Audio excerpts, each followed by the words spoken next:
నగరంలోని స్థానిక జ్యోతిరావు పులే విగ్రహానికి పూలే జయంతి సందర్భంగా ఘన నివాళులర్పించిన బీసీ సంక్షేమ సంఘం జిల్లా అధ్యక్షుడు పాలమాల శ్రీహరి బీసీ సమన్వయ కమిటీ ఏర్పాటు చేసిన ధర్నా కార్యక్రమంలో పాల్గొని తదనంతరం రాష్ట్ర ప్రభుత్వం ఏర్పాటు చేసిన పూలే జయంతి వేడుకలు నిర్వహించిన కలెక్టర్ ప్రాంగణంలో మాట్లాడుతూ మానవతామూర్తి కుల వ్యవస్థ నిర్మూలన కొరకు పోరాడిన వ్యక్తి జ్యోతిరావు పులే అని కొనియాడారు. రాష్ట్ర వ్యాప్తంగా మొదట కుల జనగణన చేపట్టాలని ఈడబ్ల్యూఎస్ ఏ ప్రతిపాదికన ప్రభుత్వం నిర్ణయించిందో తెలియడం లేదని, బీసీలకు తాయిలాలు కాదని, కాంట్రాక్ట్ వర్క్స్ లో పాపులేషన్ బేసిస్ రిజర్వేషన్ చేయాలని, బీసీ ఎస్సీ ఎస్టీలు ఆర్థికంగా ఎదిగేదానికి ప్రయత్నం చేయాలని, చట్టసభల్లో ప్రాతినిధ్యం కల్పించాలని, ప్రభుత్వ ఖాళీలను వెంటనే పూరించాలని ప్రభుత్వానికి విన్నవించారు.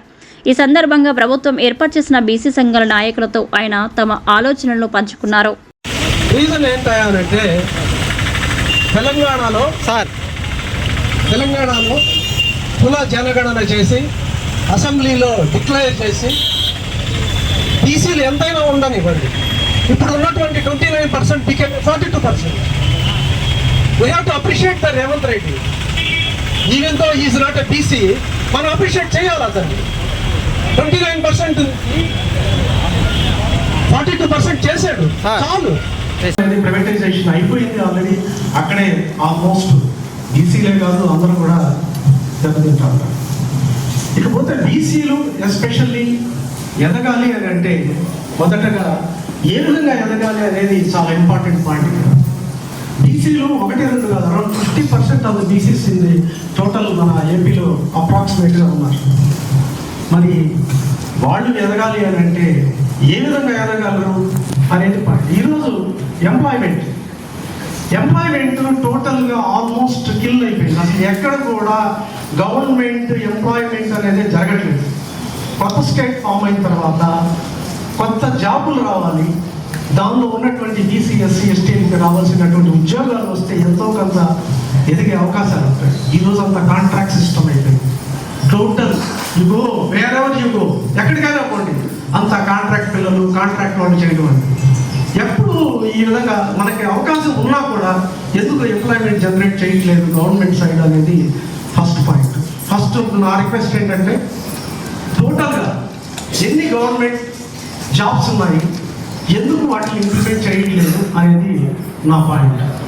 రెండోది పోతే ఆర్థికంగా ఎదగాలి అంటే టోటల్గా ఉన్నటువంటి అన్ని గవర్నమెంట్ సెక్టర్స్ అన్ని కూడా ప్రైవేటైజ్ అయిపోయాయి. సో ప్రైవేట్లో కంపల్సరీ రిజర్వేషన్ అనేది ఒక యాక్ట్ లాగా తీసుకొచ్చి ఎప్పుడైతే మనం ప్రైవేట్లో కూడా కంపల్సరీ రిజర్వేషన్ పెట్టాలి. రెండోది ఏంటంటే ఈవెన్ గవర్నమెంట్లో కూడా కాంట్రాక్ట్స్ చేసేటువంటి ప్రతి కాంట్రాక్ట్ వర్క్లో కూడా based on population reservation create చేయాలి. ఇప్పుడు సపోజ్ 50% బీసీస్ 25% ఎస్సీ ఎస్టీస్ వస్తే జరిగేటువంటి ప్రతి కాంట్రాక్ట్ వర్క్లో కూడా వాళ్ళు ఆ బీసీలు ఎస్సీ ఎస్టీలే చేయాలి, నాట్ ఆన్ అదర్స్. దీన్ని ఎలా చేయాలి అనేది ఆలోచించాల్సిన ఆవశ్యకత ఎంతైనా బీసీ ఆఫీసర్స్ పైన ఉంది.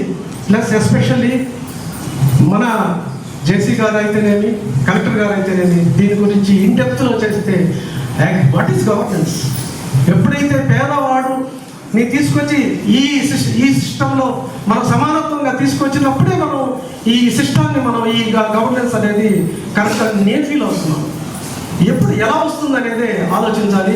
రోజు రోజుకి అన్ఎంప్లాయ్మెంట్ అబ్నార్మల్గా పెరిగిపోయింది. పిల్లలను చూస్తే చాలా బాధేస్తూ ఉంది.